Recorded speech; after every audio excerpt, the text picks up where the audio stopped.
আসসালামু আলাইকুম। Advanced learning একাডেমির পক্ষ থেকে সবাইকে জানাই অনেক অনেক শুভেচ্ছা ও অভিনন্দন। সুপ্রিয় ষষ্ঠ শ্রেণীর শিক্ষার্থীরা, আজ সমাধান করব তোমাদের গণিত বইয়ের অনুশীলনী 4.3 এর নমুনা প্রশ্ন, বহু নির্বাচনী প্রশ্ন। এটা দেওয়া আছে তোমাদের গণিত বইয়ের পৃষ্ঠা 93। নমুনা প্রশ্ন, বহু নির্বাচনী প্রশ্ন। এখানে 1 থেকে 4 পর্যন্ত অঙ্ক দেওয়া আছে। তো আজ আমরা সবগুলো প্রশ্নের সমাধান করব। শুরুতে আমরা 1 নং প্রশ্নটি সমাধান করব। 1 নং প্রশ্নে দেওয়া আছে, নিচের কোন জোড়া সদৃশ পদ নির্দেশ করে? তো পদ কোনগুলা? যেমন এখানে দেখো ক নংয়ে 2x এটা হলো একটা পদ, তারপর হলো 7xy এটা একটা পদ। তো এই প্রত্যেকটাই কিন্তু এক একটা পদ। যেমন এই খ নং প্রশ্নে এই কমার আগ পর্যন্ত এটা একটা পদ, কমার পর থেকে এটা একটা পদ। তো এখন বলছে যে নিচের কোন জোড়া সদৃশ পদ নির্দেশ করে? সদৃশ বলতে একই রকম। সদৃশ বলতে কি বোঝায়? একই রকম। তো এখানে একই রকম পদ বলতে আমরা বুঝবো যে দুটি পদের ভিতরে চলক, চলক কোনগুলা? যে ইংরেজি অক্ষরগুলো আছে এ থেকে জেড পর্যন্ত প্রত্যেকটাই হলো এক একটি চলক। তো আমরা দেখব যে এই দুইটা, যেহেতু জোড়া বলছে, জোড়া মানে হলো কি দুটি, এই দুটি পদের ভিতরে আমরা দেখব যে যেখানে চলকগুলো একই এবং চলকের পাওয়ারগুলা একই সমান। পাওয়ার মানে কি? পাওয়ার হলো ঘাত, শক্তি, এগুলো সবই হলো কি পাওয়ার আর ঘাত একই কথা। তো এখানে দেখো আছে 2x আর এখানে দেখো আছে xy, তাহলে এখানে x আছে y নাই, তাহলে এটা বাদ। এখানে দেখো আমাদের আছে 3xy, কিন্তু এখানে আবার এখানে আছে হলো 7x²y। এখানে দেখো xy আছে, এখানে x²y আছে, তো এখানে x² নাই, কিন্তু এখানে x² আছে, তাহলে এটা আর এটা মিল নেই। এখানে দেখো আমরা 3 আর 7 এর কথা বাদই দিলাম, এখানে দেখো আছে x², এখানেও দেখো আছে x²। তার মানে এই 3x² একটা পদ, আবার 7x² এটাও একটা পদ।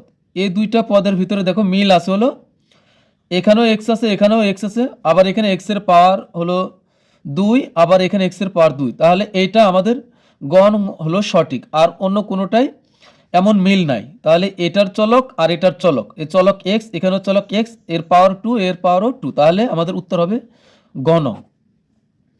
তো এরপর দেখো 2 নং প্রশ্নে বলছে যে a মাইনাস বি থেকে b মাইনাস এ বিয়োগ করলে বিয়োগফল কত হবে? তো এটা চলো আমরা অঙ্ক করে বের করি।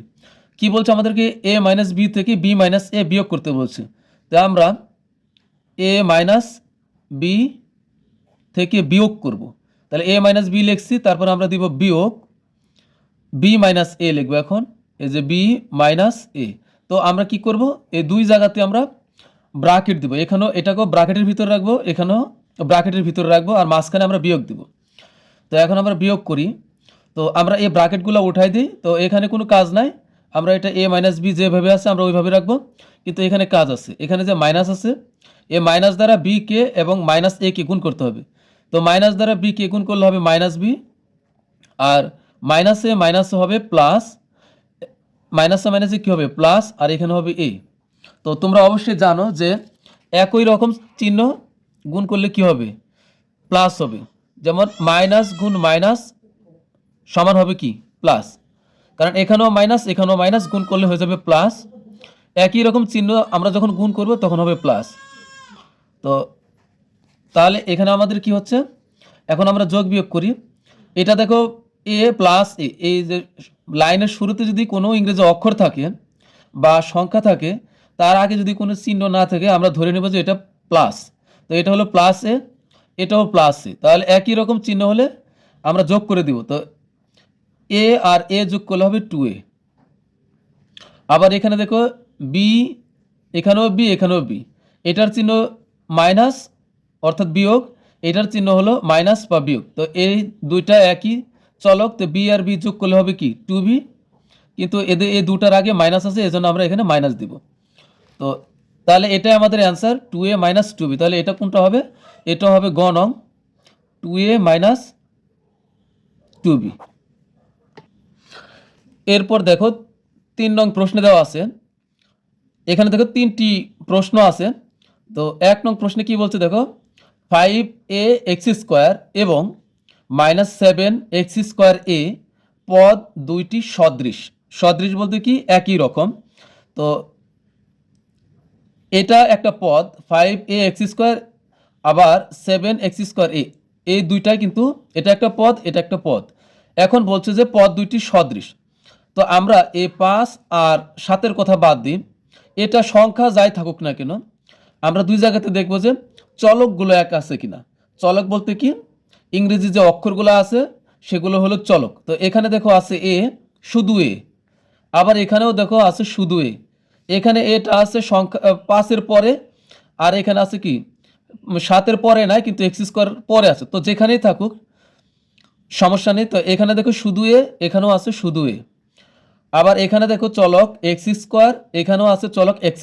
তার মানে এইটা আর এটা সদৃশ, কারণ এখানে x² আছে, এখানেও x², এখানে শুধু এ, এখানেও শুধু এ। তার মানে এই পদ দুইটি সদৃশ বা একই রকম। তার মানে এটা আমাদের 1 নং হলো সঠিক। তো এটা আমাদের সঠিক।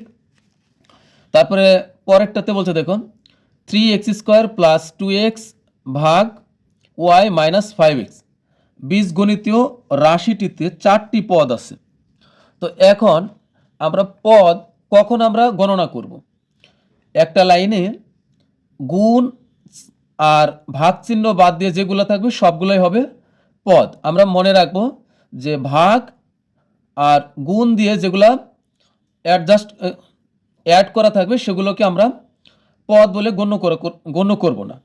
তো এখানে দেখো আমরা এই ভাগ আছে, ভাগ চিহ্নটাকে এটাকে আমরা গণনায় ধরবো না, কারণ ভাগ আর গুণ কোনো সময় পদের ক্ষেত্রে গণনা করা হয় না। তো এখানে দেখো আছে 3x², তা এটা একটা পদ। আর 2, এই যে প্লাস থেকে শুরু করে এই 2x ভাগ y এই পর্যন্ত, কোন পর্যন্ত আমি তোমাদেরকে দেখাই দিচ্ছি। তো এই যে 2x ভাগ y এই পর্যন্ত, এইটা হবে একটা পদ হিসেবে গণনা করা হবে। এখানে 2x কে এক পদ, y কে আরেক পদ বলে গণনা করা যাবে না। 2x ভাগ y পর্যন্ত এটা হবে একটা পদ, যেহেতু ভাগ এটা গণনার বাইরে যাবে। আর 5x হলো একটা পদ, তাহলে কয়টা পদ হচ্ছে, 3x² একটা পদ, 2x ভাগ y এটা একটা পদ, আর হলো 5x এটা হলো একটা পদ। তাহলে কয়টা পদ হচ্ছে, মোট 3টা পদ হচ্ছে।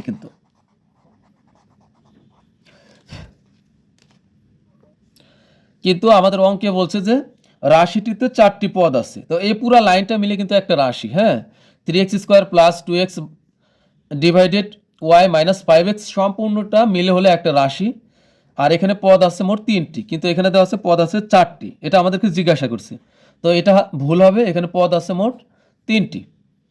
তারপরে দেখুন 3 নংয়ে কি বলছেন, a সমান a ইকুয়াল 2 এবং b ইকুয়াল 3 হলে 4a মাইনাস b এর মান কত হবে। তো এখানে আমাদেরকে মান দিয়ে দিচ্ছে a সমান হলো 2 এবং b সমান হলো 3।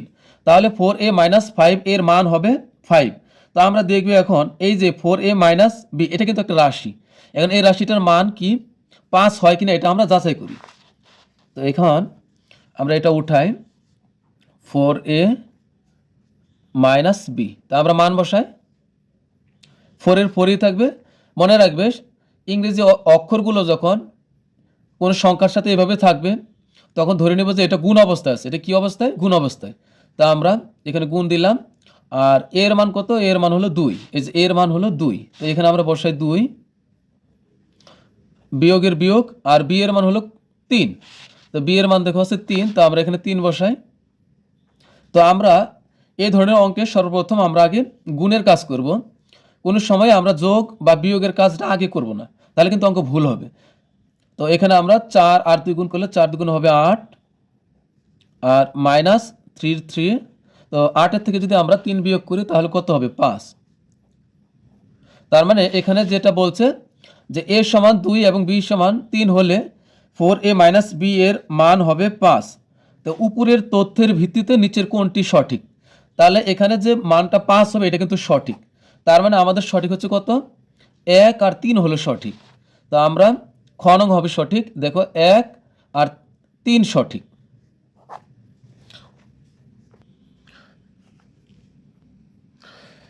এবার আমরা সমাধান করব হলো 4 নং প্রশ্নের। 4 নং প্রশ্নে দেখো 9x square, 8x square, 5y square তিনটি বীজগণিতীয় রাশি।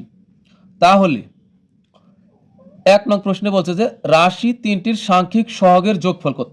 তো এটা ধরো 9x স্কোয়ার এটা একটা রাশি, 8x স্কোয়ার এটা একটা রাশি, 5y স্কোয়ার এটা হলো একটা রাশি। তো এটা এখানে কিন্তু মোট তিনটি রাশি। যদি তাই হয় তাহলে রাশি তিনটির সাংখ্যিক সহগের যোগফল কত। তো চলক হলো ইংরেজি অক্ষর যেগুলো আছে A B C x Y, মানে এ থেকে শুরু করে জেড পর্যন্ত যেগুলো আছে সবই হলো চলক। আর সহগ এখানে কোনগুলা, সাংখ্যিক সহগ বলছে। তো সাংখ্যিক সহগ বলতে কাকে বোঝায়, যেগুলো তোমার হচ্ছে সংখ্যা থাকে সেগুলো হলো সাংখ্যিক সহগ। হ্যাঁ, তো এই 9 হলো একটা সাংখ্যিক সহগ, 8 হলো একটা সাংখ্যিক সহগ, 5 হলো একটা সাংখ্যিক সহগ। এখন বলছে যে রাশি তিনটির সাংখ্যিক সহগের যোগফল কত। তো সাংখ্যিক বলতে সংখ্যা বোঝায়। তো 9 আর 8 যোগ করলে হবে 17, 17-এর সাথে যদি 5 যোগ করি তাহলে হবে 22। তাহলে এখানে কোনটা হবে আমাদের, এই যে 22 দেখো ঘনঙে আছে, তাহলে আমাদের ঘনঙে হবে সঠিক। এরপরে দেখো এরপরের প্রশ্ন বলছে যে এই এই 4 নংয়ের যে 9x square, 8x square, 5y square এর উপর ভিত্তি করেই আমাদের এই 2 নং প্রশ্নটি সমাধান করতে হবে। তো এখানে বলছে যে প্রথম দুইটি রাশির গুণফলের ঘাতের সূচক কত। তো আমি আগেই বলেছি ঘাত কাকে বলে, সূচক কাকে বলে। সূচক আর ঘাত কিন্তু একই। তো এখন বলছে যে প্রথম দুইটি রাশির গুণফলের ঘাতের সূচক কত।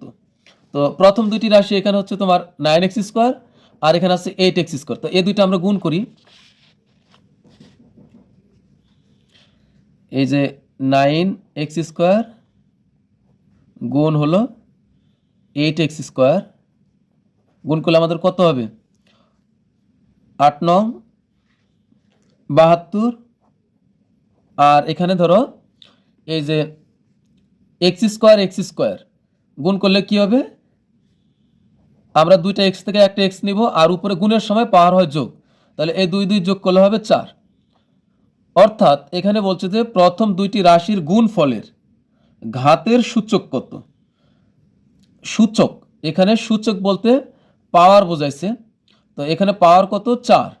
তাহলে এখানে আমাদের উত্তর হবে কোনটা, এই যে গণক। এখানে আমাদেরকে 72-এর কথা বলে নাই, বলছে যে সূচকের কথা। তো সূচক হলো এই যে 4, তাহলে আমাদের উত্তর হবে গণক। তো এর সাথে আমাদের সবগুলো প্রশ্নের সমাধান হয়ে গেল। তো পরবর্তী ক্লাসে আমরা সমাধান করব হলো, দেখো যে সৃজনশীল প্রশ্ন আছে তারপরে আমরা তা সমাধান করব। তো তোমাদের কাছে রিকোয়েস্ট থাকবে, তোমরা যারা এখনও আমার চ্যানেলটি সাবস্ক্রাইব করোনি তারা অবশ্যই আমার চ্যানেলটি সাবস্ক্রাইব করে রাখবেন, যেন তুমি নিয়মিত আমার ক্লাসগুলো খুব সহজে পেতে পারো। তো পরবর্তী ক্লাস দেখার আমন্ত্রণ জানিয়ে তোমাদের কাছ থেকে বিদায় নিচ্ছি। সবাই ভালো থাকবে, সুস্থ থাকবে। আল্লাহ হাফেজ।